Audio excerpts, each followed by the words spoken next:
Terminator was an idea that I had when I was in Rome. I was just sitting around basically in my hotel room. I was in fact sick at the time. I had real high fever.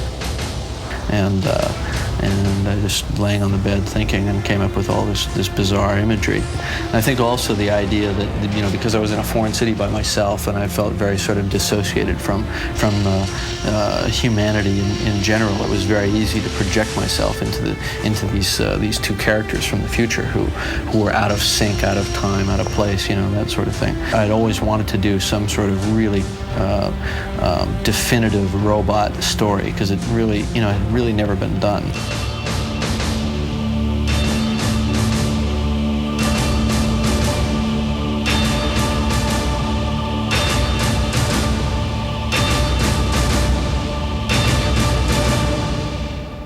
What did you think when you first got the script for T1? I mean, because they wanted you to read for the other guy, right? So you read it thinking about the other guy, or, you know, about Reese. Do you remember what you were thinking when you read it? The more I read the script, the more I remember I got fascinated by the Terminator. The bad guy.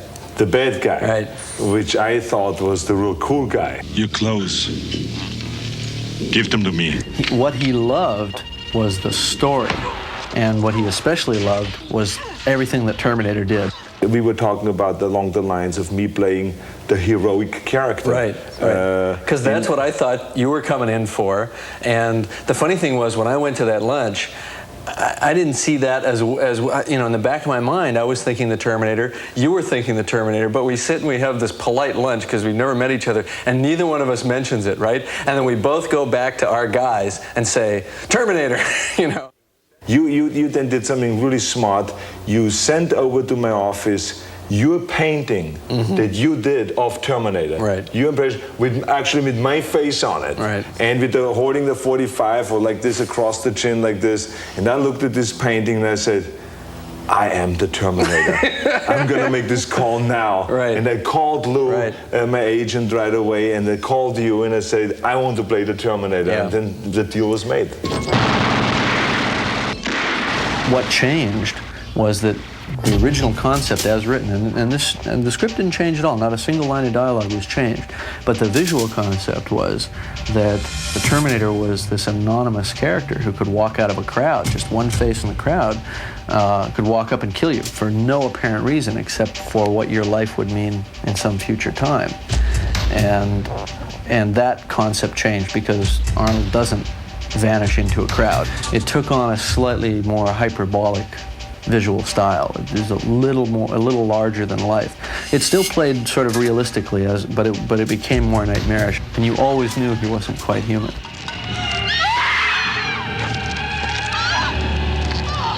Obviously, in order to get the intensity on the face to make you a killer, there's a fine line with having you be completely blank.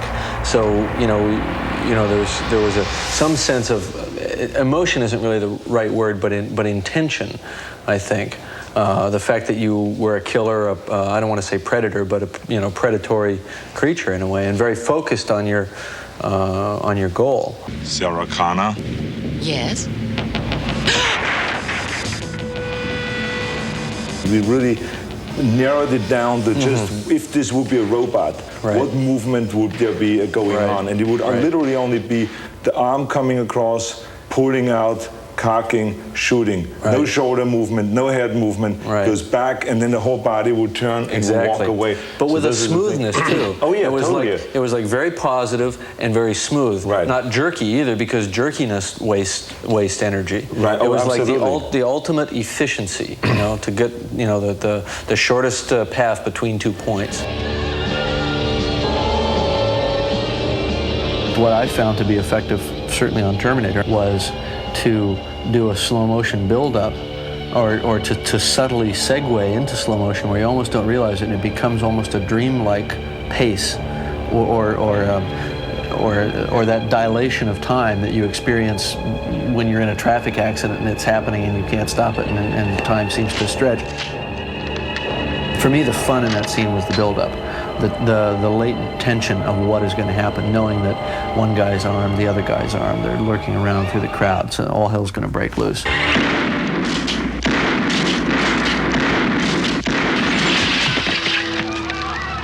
Come with me if you want to live. Remember the first day we shot the scene where you're driving through the parking garage in the police car that you've stolen, and you're looking for them. And on that first day we got together and we talked a little bit, and we worked out some physical behavior like a shark, you know, kind of the way it moves back and forth looking for prey. And then you came up with the idea of moving your eyes, then moving your head to follow the eyes, then moving the eyes back and moving the head back. So it became almost like a surveillance camera. And the funny thing was, it didn't really get real to me until the next morning in Daly's, and I saw that close-up and I went, this is working great. That nobody has ever seen this before. I'll be back. When writing I'll Be Back, I didn't think that that line would play funny at all, because you almost have to see the movie to know that he's coming through the door with the car. I figured that that would be a line for people who were seeing the film again, which obviously Terminator is one of those movies that people see over and over, so it works like that. But you know what? It worked even when people hadn't seen the movie before, because they could just guess what your version of coming back was going to be. You know what I mean? By that point, they were in sync with the picture, and the picture was working.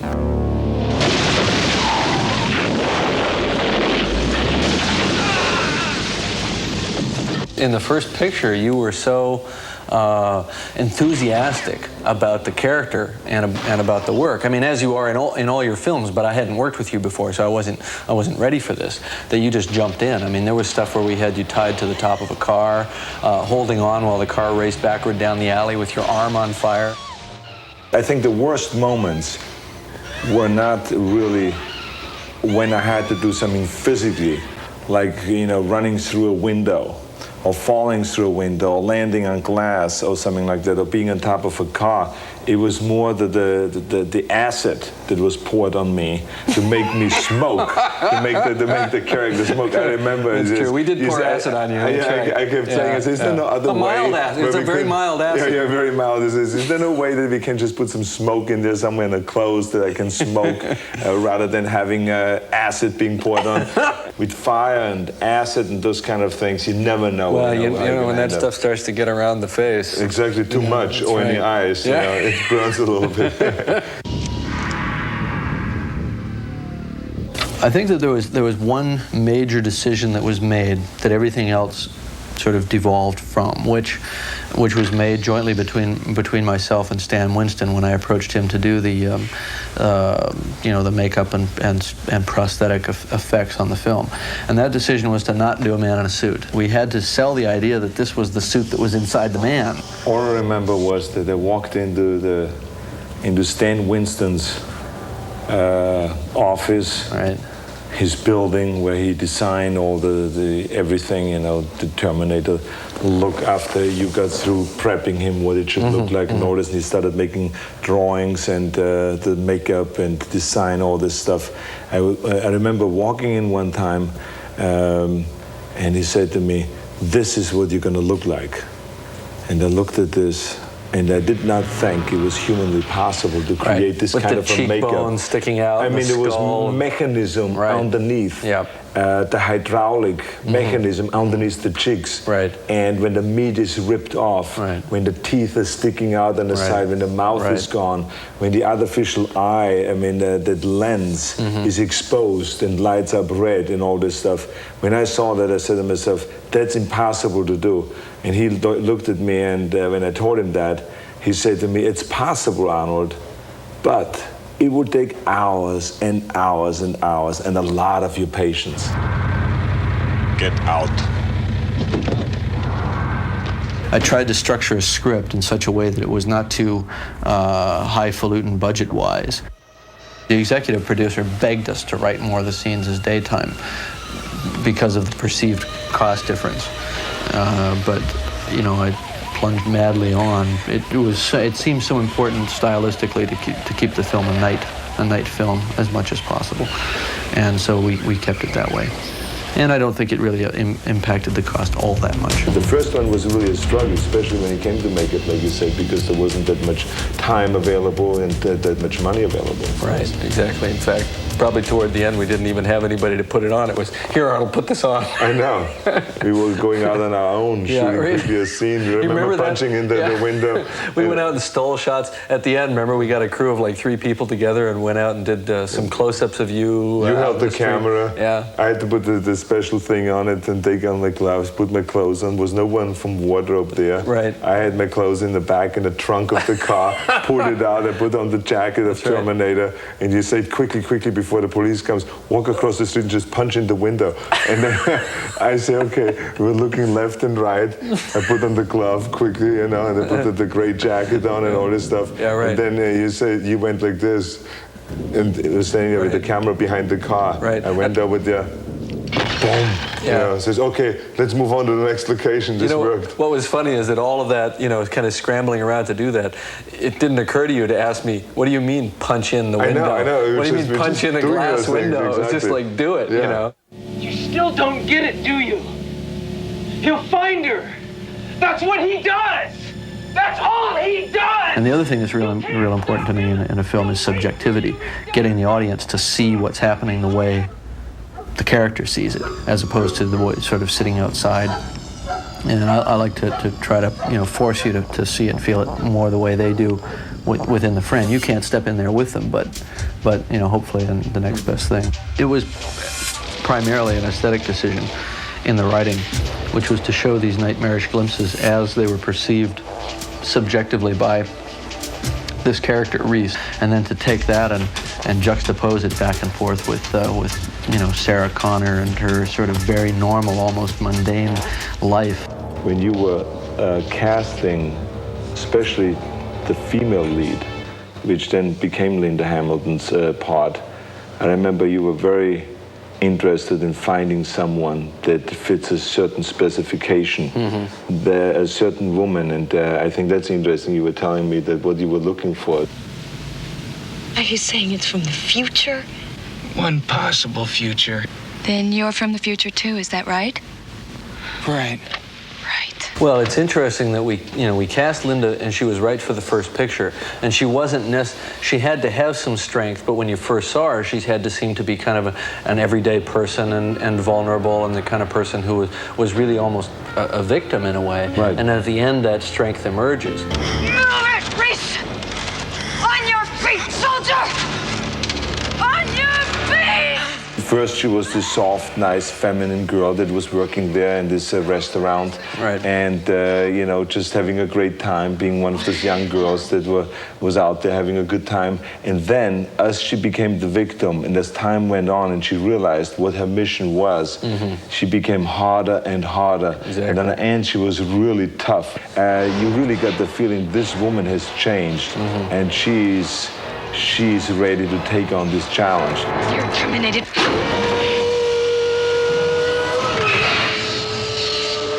Michael Biehn obviously did a fabulous job with Reese.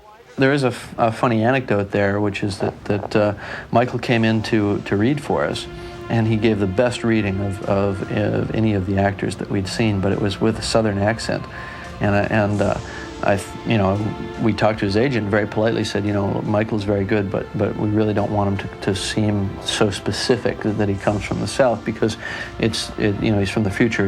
We don't want it to be that specific. And the agent said, what accent? He doesn't have a Southern accent. It turned out that he'd been reading for Cat on a Hot Tin Roof the morning, that morning of the reading, and he hadn't shaken the accent. No. Run! So he gave another great reading minus the accent, and that's when we cast him. I came across time for you, Sarah. I love you. I always have. I always felt that this was more than the ordinary action film. Right. And it was more than a special effects film, and or like what some thought was just a B movie, and that it is only appealing to the kids between 14 and 18. This is not to be looked at as just a limited audience, a movie for limited audience, but in fact, I think the story is so solid and so good, and it has so many interesting messages there, and it is also entertaining, and so that it would have a broad appeal, that it would have an appeal towards for the women, it would have something for the older folks. It was just something that had something in there for everyone, and I think because of that, there was, after the movie was gone from the theaters, then when it came on television, it was 10 times as big, the ratings and how many people saw it. And then when the video came out, it was like a mushrooming effect there. And I think that's what eventually led to the belief that we must do a second Terminator. It's funny that every year that went by that we didn't make the sequel, the demand for the sequel got greater. Exactly. Yeah. And that's why you and I, we got together periodically and started working on a plan and mapping out times to keep a certain time period blocked out so we can go and eventually down the line. Actually, you'd call me up about once every 6 months and say, so how's it going on? No, you'd talk about other things for about 5 minutes and then, so how's Terminator 2 going? That's right, yeah. So, I mean, anyway, so that was, we were fortunate enough that it did come together and that we did make a second Terminator.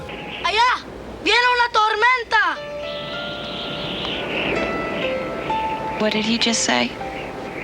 He said there's a storm coming in. I know.